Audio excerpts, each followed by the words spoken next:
My topic is about the history of baseball and how some say it can be dated back thousands of years ago.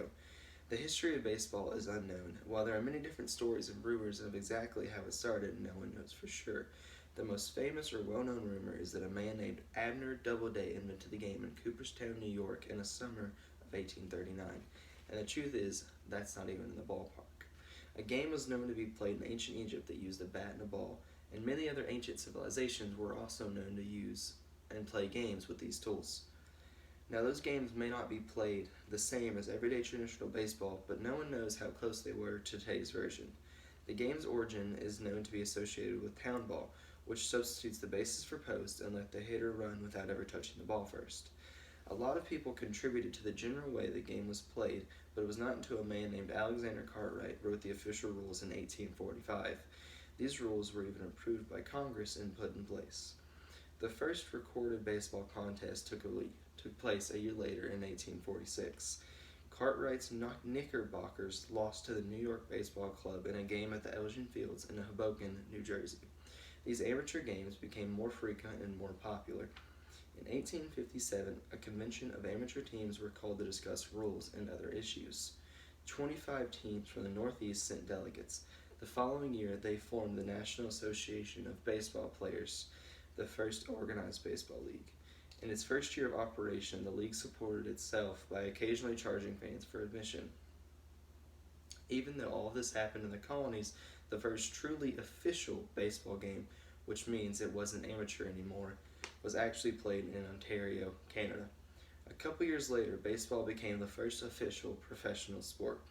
America quickly pushed for it to become a world sport, introducing the game to many countries and sending bats and balls to places such as Cuba, Japan, Korea, and even Taiwan. The game really became international in the 20th century. By 1903, in the USA, the American League began challenging the National League in the World Series. Organized baseball leagues started spreading all over the world. 1922 in the Netherlands, 1934 in Australia, 1936 in Japan, 1938 in Puerto Rico, 1945 in Venezuela and Mexico, 1948 in Italy, and so on.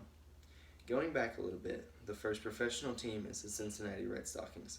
Because of the Red Stockings being the first professional team, the first game of every season up until 1989 was played at Cincinnati. The Red Stockings may sound familiar, because now they are just called the Cincinnati Reds, renaming themselves when they joined the National League in 1890. Back then, a team could declare themselves professional if they paid their players. The team aggressively picked up the best players so they could dominate the early years until other teams could start paying for the best as well. The concept still applies today because the best players get paid more until they can secure a player to the roster, so they will be given the best chance of winning the World Series. To this day, the most expensive baseball contract was given to Miguel Cabrera, which is a $292 million contract over the span of 10 years. Many other players have made and will make upwards of $250,000. Could you imagine that? Doing what you've loved doing since you were a little kid and making hundreds of thousands of dollars, but you have to be the best of the best. Even the players that not everyone knows or recognizes that aren't as outgoing as some of the greats are still some of the best players in the world and still paid upwards of thousands and thousands and thousands of dollars. This is only a dream for millions of kids out there today, even me. Some facts about baseball is that the New York Yankees have the most World Series titles with a whopping 26. Another is that 14 players have hit 4 home runs in one game. And anyone who knows anything about baseball can tell you that hitting an achievement like that is something even the best of the best dream of. A title that secures you a spot in the Hall of Fame. Baseball has been played by many countries and still stands as America's favorite pastime. Baseball is even considered an Olympic sport now and will be played in the 2020 Tokyo Summer Olympics. This topic interests me because it was the game that I grew up on. Both of my parents played baseball and softball, and it rubbed off on me. I've been playing since I could remember. I couldn't imagine what my life would be like without baseball. To me, the best feeling in the world is stepping up on a pitcher's mound and striking someone out, or 2, or 3, or while we're at it, the entire team. The feeling of adrenaline will never go away no matter how many times the umpire rings the batter up.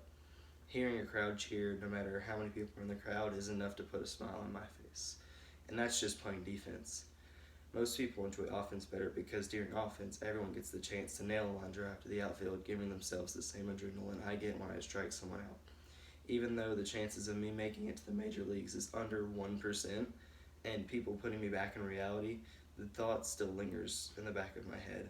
But in the probable event that I don't make it, I'm still going to have a whole lot of fun trying.